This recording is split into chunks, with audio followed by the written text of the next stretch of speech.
నమస్తే అండి. నేను బాగున్నాను. మీరు బాగున్నారా? ఈరోజు నేను నా స్టైల్లో చికెన్ ఫ్రై ఎలా చేసుకోవాలో చూపిస్తున్నానండి. ఇది చాలా బాగుంటుంది. దీనికి మనం డీప్ ఫ్రై అలాంటివి ఏమీ చేయము. ఎక్కువ ఆయిల్ కూడా పట్టదండి. చాలా టేస్టీగా ఉంటుంది. ఫస్ట్ నేను చికెన్ కడిగి వడేసుకొని పక్కకు పెట్టుకున్నానండి. నీళ్ళంతా వడిగిలిపోయినాక ఒక సరిపడా సట్టిలోకి చికెన్ వేసుకున్నాక స్పూనున్నర అల్లం వెల్లుల్లి పేస్టు, కొంచెం పసుపు, చికెన్కి సరిపడా ఉప్పు కారం మనం కర్రీలోకి సరిపడా ఉప్పు కారం అంతా మనం ఇప్పుడే వేసేసుకుంటామండి. వేసుకొని ఒక టేబుల్ స్పూను ఆయిల్ వేసుకోవాలండి. అంతేనండి, అంతకుమించి అవసరం లేదు. ఆయిల్ వేసుకొని మొత్తం ఈ మిశ్రమం అంతా అన్ని ముక్కలకి పట్టేటట్టు బాగా కలుపుకోవాలండి. కలుపుకున్నాక చెయ్యి కడుక్కున్నంత వరకేనండి నీళ్ళు, అంతకుమించి అవసరం లేదు. ఎందుకంటే చికెన్లో నుంచి వచ్చిన నీళ్ళతోనే చికెన్ ఉడికిపోతుందండి, సరిపోతుంది. స్టవ్ మీద వెంటనే అయినా స్టవ్ మీద పెట్టుకోవచ్చు. మీకు టైం ఉంటే కనుక ఒక హాఫ్ అన్ అవర్ అలా మ్యారినేట్ చేసినా సరిపోతుందండి. స్టవ్ మీద పెట్టుకుని మొత్తం నీరంతా ఎగిరిపోయే వరకు మనం ఈ చికెన్ని ఉడకబెట్టుకోవాలండి. నీరు ఏమీ లేకుండా ఆయిల్ మాత్రమే మిగులుతుందండి. అప్పటి వరకు చికెన్ని ఉడకనేర్చుకోవాలండి. మనం గెరిటితో ఎక్కువసేపు కదిపినా కానీ చికెన్ అనేది ముక్కలుగా విడిపోతుందండి. అలా కాకుండా మనం తిప్పుకునేటప్పుడు చాలా జాగ్రత్తగా తిప్పుకోవాలి. లేకపోతే కనుక మొత్తం కీమాలాగా ముక్కలుగా అయిపోతుంది. ముక్కల్లో నీరంతా ఎగిరిపోయినాక ఆ సట్టి తీసి పక్కకు పెట్టుకుని ఈ ఫ్రై అనేది ఇనప కడాయిలో చేసుకుంటే కనుక మంచి కలర్ వస్తుందండి. మిగతా వాటిలోనే చేసుకోవచ్చు, కానీ ఇనుప కడాయి ఉంటే కనుక ఇనుప కడాయి యూజ్ చేసుకోండి.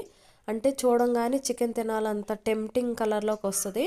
మనం డీప్ ఫ్రై చేయకుండానే మంచి రెడ్డిష్ కలర్ వస్తుందండి. ప్యాన్ పొయ్యి మీద పెట్టుకొని 4 టేబుల్ స్పూన్ల ఆయిల్ అండి, గెరిట్లు కాదండి, table spoons oil, 4 table spoons oil వేసి ఆయిల్లో పసుపు వేసుకుంటామండి. పసుపు అనేది మనం ఇట్లా ఫ్రై కర్రీస్కి ఏటికి వేసుకున్న ఎగ్స్కి కానీ చికెన్కి కానీ మంచి రెడ్డిష్ కలర్ని ఇస్తుందండి. అదొక టిప్పు. అంతేకాదు పసుపు మనం ఫస్ట్ నూనెలో వేయటం వల్ల ఆ ముక్క అనేది ప్యాన్కి అంటుకోకుండా ఉంటుందన్నమాట. పసుపు అలాగే ఒక టేబుల్ స్పూను మిరియాల పొడి కూడా వేసుకున్నానండి. మిరియాల పొడి వేసుకోవడం వల్ల చికెన్ ఒక అజీర్తి లాంటివి చేయకుండా చికెన్ అరగడానికి మనకి మిరియాల పొడి అనేది మనకి హెల్ప్గా ఉంటుంది. పచ్చిమిరపకాయ చీలికలు కూడా నూనెలోనే వేయించుకుంటే కనుక ఆ పచ్చిమిర్చి ఫ్లేవర్ కూడా చాలా బాగుంటుంది. నా దగ్గర లేవు, నేను అందుకే వేసుకోలేదు.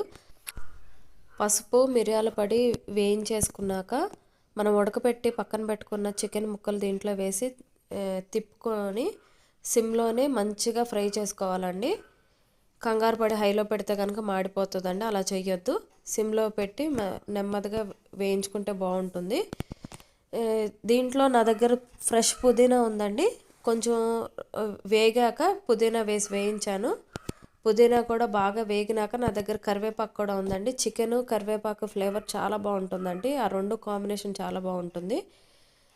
కరివేపాకు కూడా వేసుకుని నేను వేయించుకున్నాను. మంచి రెడ్ కలర్లోకి వచ్చే వరకు వేయించుకుంటే సరిపోతుందండి. ఒక 20 మినిట్స్ అయితే మినిమం పడుతుందండి. ఒకసారి ఈ రెసిపీ ట్రై చేయండి. చాలా తక్కువ ఆయిల్లో డీప్ ఫ్రై చికెన్ కన్నా కూడా చాలా మంచిగా ఉంటుందండి. దీనికి పర్ఫెక్ట్ కాంబినేషన్ పప్పుచారు కానీ రసం కానీ. రసం అయితే అద్భుతంగా ఉంటుందండి ఈ రెసిపీకి అయితే.